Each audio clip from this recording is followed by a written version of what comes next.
Hey guys, நீங்க சுதந்திரமா இருக்கீங்களா? ஆமா, நான் விரும்புறத சாப்பிடுறேன், விருப்பமான உடைய போட முடியுது, நினைச்சத பேச முடியும், பிடிச்ச விஷயத்த ரசிக்க முடியும். நான் ஃப்ரீடமா முழுசாதான் உணர்றேனே. என்னோட வாழ்க்கை சுதந்திரமா தானே இருக்கு. ஆனா அதெல்லாம் சுதந்திரம் இல்ல. நீங்க நினைச்சத நினைச்ச நேரத்துல செய்ய முடியுதா?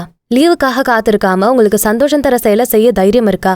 நல்ல சம்பளம் உள்ள வேலைக்கு போறதுக்கு தேவையான பிரேக் டைம் இருக்கா? பிடிக்காத உங்க வேலையில இருந்து தப்பிக்க முடியாம கஷ்டப்படுறீங்களா?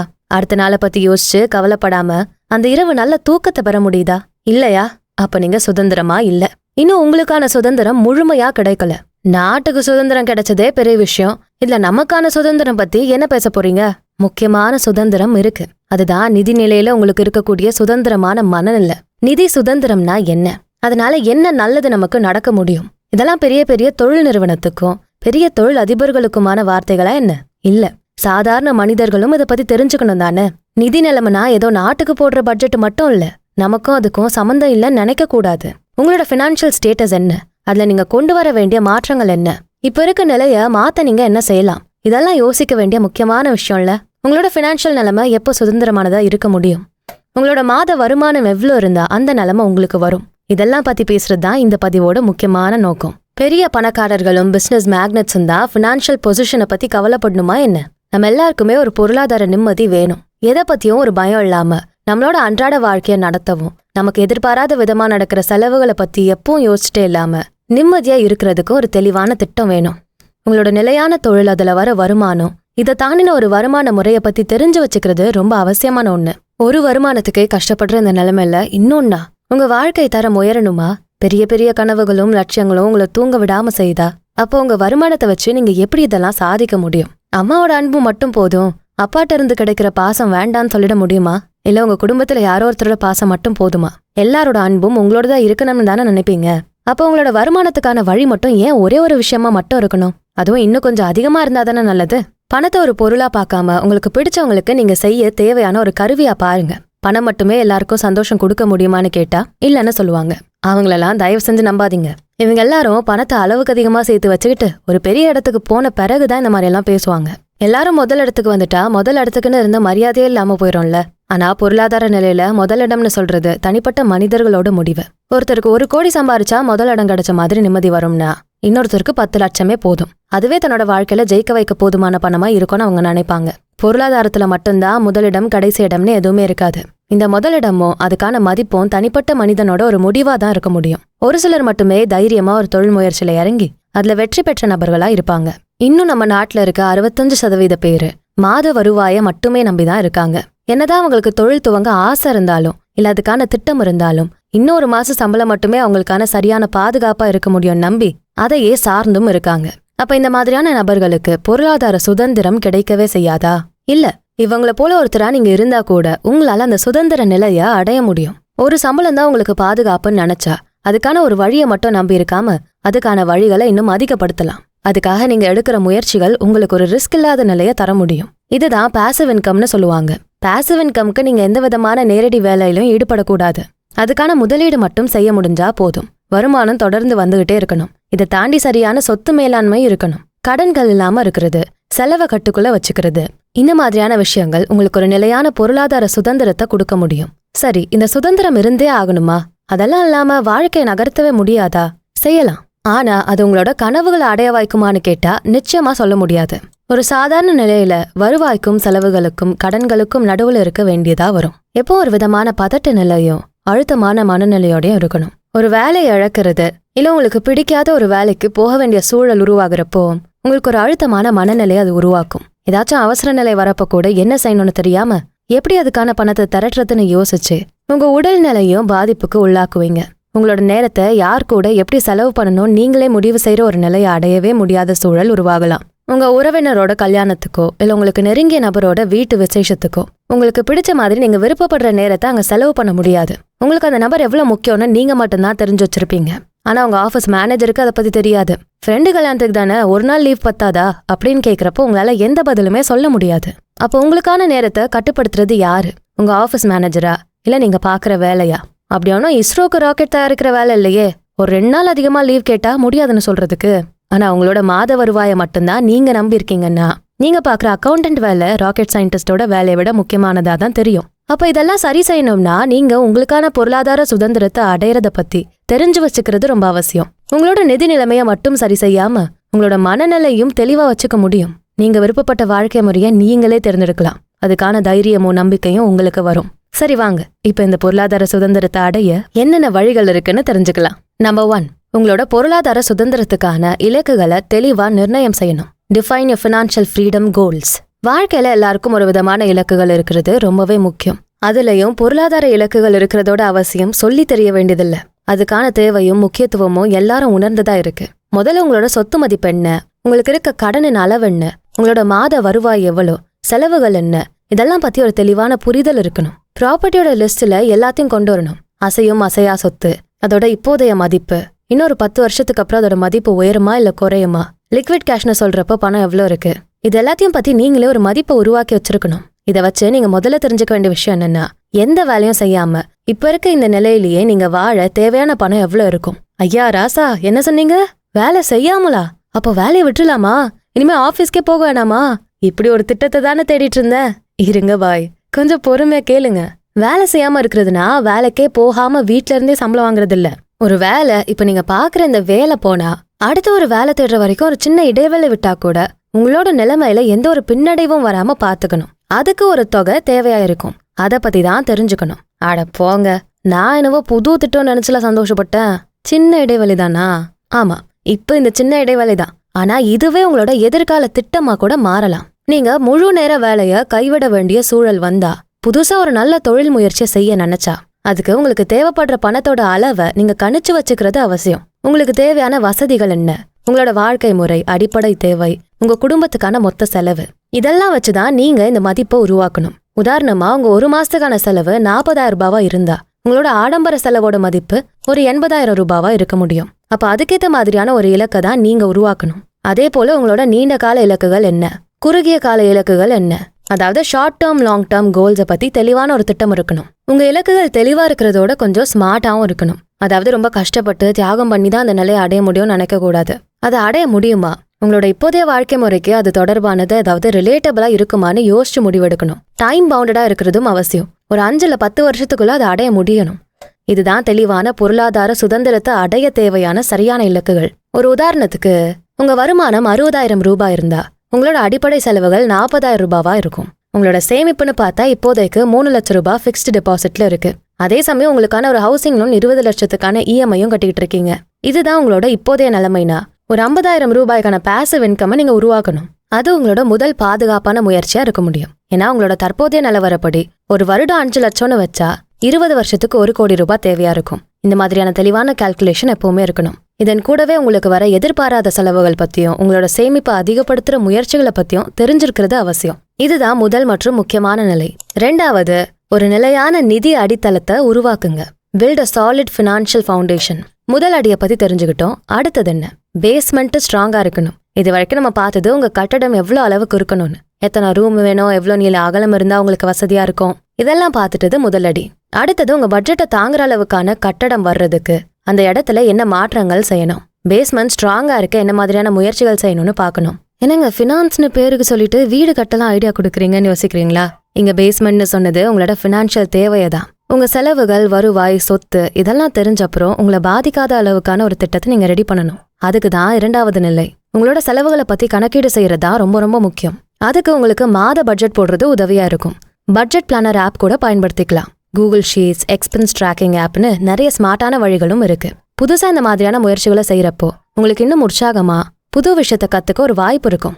அடுத்தது ஒரு எமர்ஜென்சி ஃபண்டுக்கான தொகையை கால்குலேட் பண்ணணும். உங்களோட 1 வருஷத்துல ஏற்படுற செலவுகள், மருத்துவ செலவு, எதிர்பாராத செலவுகள் இதெல்லாம் வச்சு அதுக்கான ஒரு நிதி ஒதுக்கணும். முடிஞ்ச வரைக்கும் உங்களுக்கான மாத செலவுகளை வச்சு ஒரு 6 இல்ல 12 மாசத்துக்கான செலவு தொகையை எமர்ஜென்சி ஃபண்டா ஒதுக்கலாம். இதுவும் முழுக்க முழுக்க உங்களோட தனிப்பட்ட முடிவு தான். இது எவ்வளவு வேணா அதிகப்படுத்தலாம். ஆனா ஒரு குறைஞ்சபட்ச மதிப்புல இது இருக்கிறது ரொம்பவே அவசியம். இதுக்குன்னு ஒரு தனியான சேவிங்ஸ் அக்கௌண்ட்டை கூட உருவாக்கலாம். அடுத்த முக்கியமான விஷயம், கடன்களை தள்ளுபடி செய்யறது. எல்லாருமே கடன் வாங்கிதான் ஆக வேண்டிய சூழல் இருக்கு. ஆனா அதை ரீபே பண்ற அளவுக்கான வருமானம் இருக்குதான்னு பாக்குறதும் ரொம்பவே அவசியம். உங்களோட வருமானத்தை பாதிக்கிற அளவுக்கு கடன் வாங்க கூடாது. அதே போல ஒரு நிலையான பொருளாதார நிலைக்கு அடிப்படையா இருக்க முக்கியமானது கடன்கள் இல்லாம இருக்கணும். இல்ல கடன்களை அடைக்கிற வழிகளை சரியா தெரிஞ்சுக்கணும். முதல்ல அதிக வட்டி இருக்க கடன்களை அடைக்க வழிகளை உருவாக்குறது நல்லது. கிரெடிட் கார்டு, தனியார் கடன்கள் இதுக்கு முதல் முக்கியத்துவம் கொடுக்கணும். அதுக்கு பிறகு நீங்க கம்மி வட்டி இருக்க வீட்டு கடன், கல்வி கடன் இதெல்லாம் அடைக்கலாம். கடன்கள்னால வர மன அழுத்தத்தை குறைக்கலாம். சரியான திட்டங்கள் மூலமா சீக்கிரம் உங்களோட எல்லா கடனையும் முடிக்க முடியும். இதே நேரத்துல உங்களோட பொருளாதார நிலைய சரியா வச்சுக்க உங்க நடைமுறை வாழ்க்கையிலுமே சின்ன சின்ன முயற்சிகளை செய்யணும். செலவுகளை குறைக்கிறது, சேமிப்பு அதிகமாக்குறது, இந்த மாதிரியான செயல்கள் உங்களை சரியான பொருளாதார அடிப்படை தன்மையில இருக்க உதவியா இருக்கும். உங்க மொத்த வருமானத்துல அடிப்படை தேவைக்கு 50%, சேமிப்புக்கு 20%, உங்களுக்கு விருப்பமானதை வாங்க ஒரு 30%, இந்த மாதிரி பிரிச்சு வச்சுக்கிறது சிறப்பான திட்டமா இருக்கும். இப்போ உங்களோட தினசரி இலக்குகளை ஞாபகப்படுத்திட்டே இருங்க. 5 வருஷத்துல 5 லட்சம் சேமிக்கணும். இப்படியான எண்ணங்களை திரும்ப திரும்ப உங்களுக்குள்ள ஏற்படுத்திக்கிட்டே இருங்க. செலவுகளை விட சேமிப்பை பத்தியும் முதலீடுகள் பத்தியும் மட்டும் யோசிங்க. இது ஒரே வருஷத்துல செய்ய முடியாது. ஒரு நீண்ட காலம் திட்டமா தான் இருக்கணும். அதுக்கு தேவையான பொறுமையும் நிதானமும் அவசியம். அதுதான் உங்களோட வாழ்க்கை முழுசும் தேவையான ஒரு நிதி சுதந்திரத்தை உங்களுக்கு கொடுக்க முடியும். அடுத்து நம்பர் 3, வருமானத்தை அதிகப்படுத்துங்கள். Increase your income. உங்களுக்கு ஒரு நிலையான நிதி சுதந்திரம் வேணும்னா உங்களோட வருமானத்தை அதிகப்படுத்தணும். அதுக்கு தேவையான திறன்களை நீங்க வளர்த்துக்கணும். நீங்க என்ன மாதிரியான தொழில் செஞ்சாலும் சரி, ஒரு ஐடி எம்ப்ளாயி இல்ல ஒரு டீச்சர் இல்ல ஒரு அக்கௌண்டன்ட்னு நீங்க செய்யற எந்த வேலையும் இன்னும் சிறப்பாக்க தேவையான தகுதிகளை வளர்த்துக்க தயாரா இருக்கணும். இப்ப இருக்க சந்தை மதிப்புல அடிப்படை கல்வியை விட உங்களோட தனித்திறன்கள் தான் உங்களுக்கான சிறப்பான ப்ரொஃபைலா இருக்கும். புது தொழில்நுட்பங்களை கத்துக்க தயாரா இருங்க. உங்க வேலையில அதை எப்படி பயன்படுத்த முடியும்னு பாருங்க. இது கூடவே உங்களுக்கான சைடு இன்கமை உருவாக்க முடிஞ்சா அது கூட நல்ல வழியா இருக்கும். அது நீங்க சார்ந்த துறையா இருக்கலாம், இல்ல உங்களுக்கு பிடிச்ச வேற ஒரு துறையில கூட இருக்கலாம். அதிக நேரம் செலவு பண்ணாம உங்களோட தனிப்பட்ட இன்ட்ரெஸ்ட்டை வளர்க்குற மாதிரியான வேலைகளை பார்ட் டைமா இல்ல ஃப்ரீலான்சர் முறையில செய்யலாம். உங்களை தினசரி வாழ்க்கையில சலிப்பாகாம வச்சுக்கவும் உங்க வருமானத்தை அதிகப்படுத்தவும் இது உதவியா இருக்கும். ஃபைவர், அப்வொர்க் மாதிரியான ஆன்லைன் தளங்களை பத்தி தெளிவா தெரிஞ்சுக்கிட்டு நீங்க முயற்சி பண்ணலாம். உங்களோட தனிப்பட்ட இன்ட்ரெஸ்ட் இல்ல நீங்க வல்லுநரா இருக்க துறைகளை ஆன்லைன் முறையில கத்துக் கொடுக்கலாம். அது மூலமா உங்களோட அறிவை இன்னுமே நீங்க ஆழமாக்க முடியும். அதுல ஒரு வருமானமும் ஏற்படுத்திக்க முடியும். பார்ட் டைம் வேலைகளை பத்தி தெரிஞ்சுக்கங்க. அதே போல சரியான முதலீடுகளும் உங்களுக்கான சிறந்த வருவாயை கொடுக்கும். மியூச்சுவல் ஃபண்ட்ஸ், எஸ்ஐபி இதை பத்தியெல்லாம் தெரிஞ்சுக்கிறது நல்ல பலன்களை கொடுக்க முடியும். அடுத்து பாசிவ் இன்கம். உங்களோட நேரடி கண்காணிப்பு இல்லாம ஒரு வருமானத்தை உருவாக்க முடிஞ்சா அது இன்னுமே சிறப்பானதா இருக்கும். இதுக்கான முதலீடு அப்புறம் ஒரு குறிப்பிட்ட இடைவெளியில உங்களோட கவனிப்பு மட்டும் போதும். இதன் மூலமா ஒரு நிலையான தொடர் வருமானத்தை நீங்க உருவாக்கலாம். ஹாஸ்டல் வசதி தேவைப்படுற ஒரு இடமா இல்ல அதிகமான வாடகைக்கு வீடு தேவைப்படுற ஒரு இடத்துல ஒரு சின்ன முதலீடு மூலமா ஒரு ப்ராப்பர்ட்டி வாங்கி அதுல வர வாடகையை பயன்படுத்துறது ஒரு பாசிவ் இன்கமா தர முடியும். உங்க ஃப்ரெண்டு ஒரு வெற்றிகரமான பிசினஸ் செய்யறவரா இருக்காரு. அவரோட பிசினஸை விரிவாக்க ஒரு முதலீடு தேவைப்படுறப்போ அதுக்கு நீங்க உதவி செய்யறது கூட உங்களுக்கான ஒரு வருமானத்தை கொடுக்க முடியும். இதுல உங்களோட நேரடி பங்களிப்பு கம்மியா தான் இருக்கும். இதை நீங்க எப்படி வேணா அதிகப்படுத்தலாம். டிஜிட்டல் மார்க்கெட்டிங் பண்ணலாம். நல்ல முதலீட்டு திட்டங்களை தெரிஞ்சு அதுல இன்வெஸ்ட் பண்ணலாம். இல்ல ஒரு நல்ல பிளாட் வாங்கி அதை கொஞ்ச நாள் கழிச்சு அதிக விலைக்கு விற்பனை செய்யறது மூலமா உங்களோட சொத்து மதிப்பை அதிகப்படுத்தலாம். பிளாக்ஸ், யூடியூப் வீடியோ, அதுல எடிட்டிங் மாதிரி இப்ப நிறைய வாய்ப்புகள் இருக்கு. அதுல உங்களுக்கான சரியான இன்ட்ரெஸ்ட் தெரிஞ்சு அதை நீங்க உங்களோட வருமானத்தை அதிகப்படுத்துற முயற்சிக்கு பயன்படுத்தலாம். ஃபிக்ஸ்டு டெபாசிட்ஸ், பாண்ட் இதையும் தெரிஞ்சு வச்சுக்கிறது நல்ல பலன்களை தர முடியும். உங்களுக்கு சொந்தமான இடத்துல நீங்க கால பயிரான தென்னை, பழமரங்கள் இதை வளர்த்து அதோட பழங்கள் மூலமா நீங்க வருமானத்தை பெருக்கலாம். இது எல்லாத்துக்குமே உங்களோட தனிப்பட்ட ஆர்வம் ரொம்பவே அவசியம். ஏன்னா அப்பதான் நீங்க இது ஒரு கட்டாயமா செய்யாம பதட்டம் இல்லாத முயற்சிகள் மூலமா செய்ய முடியும். அடுத்து நம்பர் 4, ஆக்ரோஷமாக சேமிக்கவும். Save aggressively. அதை நாங்க ஆக்ரோஷமா சேமிக்கிறது, ஆக்ரோஷமா சண்டை தானே போட முடியும், சேமிக்கலாம் முடியுமா என்ன?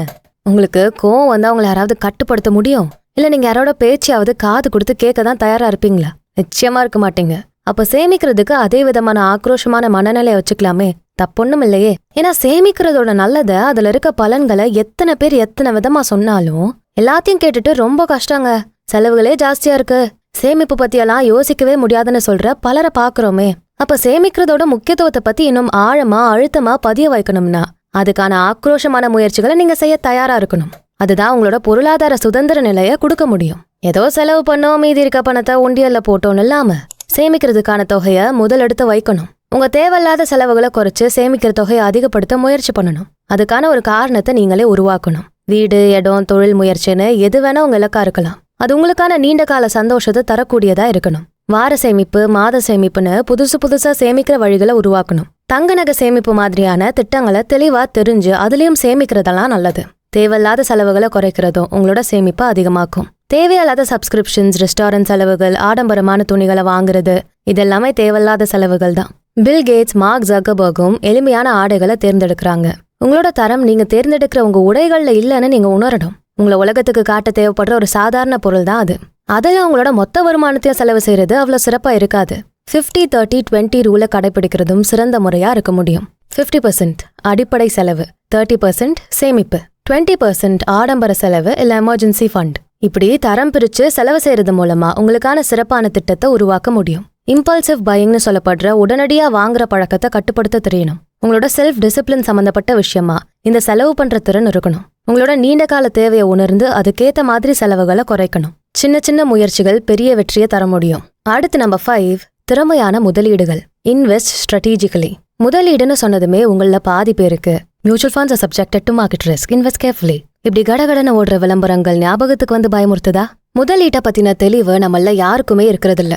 நல்ல முதலீடுகள் பத்தியும் அதோட நல்ல பலன்களை பத்தின விஷயமும் கம்மியா தான் பகிரப்படுது. உங்களோட செலவுக்கு தேவையான மாதிரி தான் உங்களோட முதலீடுகள் இருக்கணும். உங்க குறுகிய கால செலவென்ன இல்ல நீண்ட கால செலவுகள் என்னன்னு தெளிவா தெரிஞ்சு அதுக்கேத்த மாதிரியான முதலீடுகளை தேர்ந்தெடுக்கணும். 5 வருஷத்துல 10 லட்சம் ரூபாயை சேமிக்கணும்னா அதுக்கேத்த முதலீட்டு திட்டத்தை உருவாக்குற முயற்சிகளை செய்யணும். முதலீட்டுல இருக்க ரிஸ்க பத்தியும் தெரிஞ்சிருக்கணும். லோ ரிஸ்க் இன்வெஸ்ட்மெண்ட்ஸ்ல ஃபிக்ஸ்டு டெபாசிட்ஸ், ப்ராவிடென்ட் ஃபண்ட்ஸ் இதெல்லாம் வரும். மாடரேட் ரிஸ்க்னு சொல்லப்படுற நடுத்தரமான ஆபத்துள்ள முதலீடுகள்ல மியூச்சுவல் ஃபண்ட்ஸ், இன்சூரன்ஸ் பாலிசி இதெல்லாம் வரும். ஸ்டாக் மார்க்கெட், கிரிப்டோ கரன்சின்னு அதிக ரிஸ்க் உள்ள அதே சமயம் அதிகமான பலனும் தரக்கூடிய முதலீடுகளும் இருக்கு. இத பத்தியெல்லாம் சரியான புரிதலோட நல்ல ஒரு வழிகாட்டுதலோட செய்யறது அவசியம். உங்க முதலீட்டை ஒரே இடத்துல செய்யாம வெவ்வேறு மாதிரி செய்யறது உங்களோட லாபத்தை இன்னும் அதிகமாக்கும். உங்க முதலீடுகளை வருடம் ஒரு முறை மறுபரிசீலனை செய்யறதும் அவசியம். முதல்ல அதிக ரிஸ்க்கும் அதிக லாபத்தையும் தர முதலீடுகளை தேர்ந்தெடுத்து அப்புறம் குறைந்த ரிஸ்க் இருக்கிறதுக்கு மாத்துறது லாபத்தை அதிகப்படுத்தி ரிஸ்க குறைக்க வைக்கும். ரியல் எஸ்டேட், தங்கம் போன்ற முதலீடுகளை தேர்ந்தெடுக்கிறது உங்களோட சொந்த பயன்பாட்டுக்கும் உதவ முடியும். நிதி மேலாண்மையை பத்தின ஒர்க் ஷாப்ஸ், கோர்சஸ் அட்டன் பண்றதும் இதுல ஒரு சரியான வழிகாட்டுதலை தரும். திறமையான முதலீடுகள் உங்களுக்கு எப்பவும் சுதந்திரமான பொருளாதார நிலையை தர முடியும். இந்த எல்லா முறையுமே உங்களோட சொந்த விருப்பத்தின் பேர்லயும் உங்களோட தனிப்பட்ட முயற்சியிலும் செய்ய வேண்டியதா இருக்கு. இதை சரியா ஃபாலோ பண்றதை விட அதை அடிக்கடி சரி செய்யற முயற்சிகளையும் செய்யணும். அதுதான் உங்களை நீண்ட காலம் சரியான பாதையில போக வைக்கும். சரியான முதலீடுனோ இல்ல இதுதான் நிலையான லாபம் தர முடியும்னோ எதுவுமே இல்ல. அப்பப்போ உங்களோட திட்டங்களை மறுஆய்வு செய்யறது சரியான பாதையில தான் போறோம்னு ஒரு நம்பிக்கையை கொடுக்கும். தப்பான முயற்சிகளை அதிக காலம் மேற்கொள்ளாம இருக்கவும் அது உதவி செய்யும். உங்களோட மாத சம்பளம் 80,000 ரூபாயா இருந்தா அடுத்த 5 வருஷத்துக்கு தேவையான முக்கியமான விஷயங்கள்ல நீங்க கவனிக்க வேண்டியது பொருளாதார அடித்தளம். முக்கியமான பெரிய இன்ட்ரெஸ்ட் உள்ள கடனை அடைக்கிறது, 3 to 6 லட்சம் எமர்ஜென்சி ஃபண்டை உருவாக்குறது, ஒரு சிஸ்டமேட்டிக் இன்வெஸ்ட்மெண்ட் பிளான்ல மாசம் 10,000 ரூபாய் சேமிக்கிறது நல்ல அடித்தளமா இருக்கும். அடுத்தது உங்களோட திறன்களை வளர்க்க முயற்சி செஞ்சு அதன் மூலமா உங்களோட வருமானத்தை அதிகப்படுத்தலாம். உங்களோட பேசிவ் இன்கமை அதிகப்படுத்தி அதுல இருந்து வர வருமானத்தை உங்களோட பொருளாதார சுதந்திரத்துக்கு நேரடியா பயன்படுத்த முடியும். அதுக்கேத்த முறையில நீங்க முதலீடுகளையும் வெவ்வேறு மாதிரி செய்யணும். இந்த எல்லா முயற்சிக்கும் உங்களுக்கு ஒரு தெளிவான மனநிலையும் அவசியம். நீங்க செய்யற முயற்சிகள் நியாயமானதா இருக்கிறதும் உங்களுக்கு ஒரு நம்பிக்கையை கொடுக்க முடியும். என்ன இப்ப இருக்க டிஜிட்டல் மயமான உலகத்துல நியாயமான முறைகளை தேர்ந்தெடுக்கிறது ஒரு பெரிய விஷயமாவே இருக்கு. சரியான ஒழுங்குமுறையும் பழக்கங்களும் உங்களை சரியான பாதையில கொண்டு போகும். செலவுகள் பத்தின புரிதல் எப்பவும் இருக்கணும். நீங்க எவ்வளவு அதிகம் சம்பாதிக்கிற ஒருத்தரா இருந்தாலும் செலவுகளை கட்டுக்குள்ள வச்சிருந்தாதான் ஒரு நிலையான பொருளாதார நிலையை வச்சிருக்க முடியும். வளர்ச்சி பாதையில போறப்போ ரொம்ப கவனமா நிதானமான முறையில இருக்கிறதும் சிறந்த பலனை தர முடியும். புது நபர்களை நம்பாம உங்களுக்கு அந்நியமான மனிதர்களோட தொழில் முயற்சிகள்ல ஈடுபடாம இருக்கிறதும் தேவையில்லாத ஏமாற்றங்களை சந்திக்காம இருக்க முடியும். எப்போவும் அதிக லாபத்துக்கு ஆசைப்படாம இருக்கிறது நல்ல திட்டங்களை தேர்ந்தெடுக்க உதவியா இருக்கும். காலத்துக்கேற்ற சரியான முடிவுகளை எடுக்கிறதும் காலத்துக்கேற்ற முறைகளை ஏத்துக்கிறதும் நல்ல சிறப்பான லாபத்தை தரும். இதெல்லாம் செஞ்சா பணம் வருமா, சும்மா உட்காந்தே பணக்காரர் ஆகலாமா அப்படின்னு கேட்டா அது உங்களோட தனித்திறனையும் பொறுத்துதான் இருக்கு. பொருளாதார நிலையோ இல்ல உங்களை உயர்த்த நீங்க எடுக்கிற எந்த முயற்சிக்குமே ஒரு ஆர்வமான ஈடுபாடு அவசியம். எதையும் கடமைக்காக செய்யாம ஒரு உற்சாகத்தோட ஆர்வமா கத்துக்க நினைக்கிறது எல்லா முயற்சியிலையும் வெற்றியை கொடுக்கற விதமா இருக்கும். நீங்க எந்த மாதிரியான திட்டங்களை வச்சிருந்தாலும் அதை செயல்படுத்துற உங்க முயற்சிகள் சரியா இருந்தா உங்க வாழ்க்கை மட்டும் இல்ல உங்களை சார்ந்தவங்களோட வாழ்க்கையை மாத்த முடியும். சிறப்பான வாழ்க்கை வாழ எல்லாருக்கும் தகுதி இருக்கு. ஃபினான்ஷியல் ஃப்ரீடம் யாரோ சிலருக்கு மட்டுமான நிலை இல்ல. நம்ம ஒவ்வொருத்தரோட வாழ்க்கையிலும் அந்த நிலையை உருவாக்க முடியும். சரியான திட்டமிடல் சரியான வாழ்க்கையை வாழ வைக்கும். ஸோ இந்த வீடியோ உங்களுக்கு பிடிச்சிருந்தா இதுக்கு ஒரு லைக்கை போட்டுட்டு உங்க ஃப்ரெண்ட்ஸ் அண்ட் ஃபேமிலிக்கு ஷேர் பண்ணுங்க. நம்ம channels beyond the ordinary and body and soul Tamil ரெண்டுத்துக்கும் சப்ஸ்கிரைப் பண்ணிட்டு பெல் ஐக்கானை அழுத்திருங்க. நான் உங்களை அடுத்த வீடியோல பார்க்குறேன். நன்றி.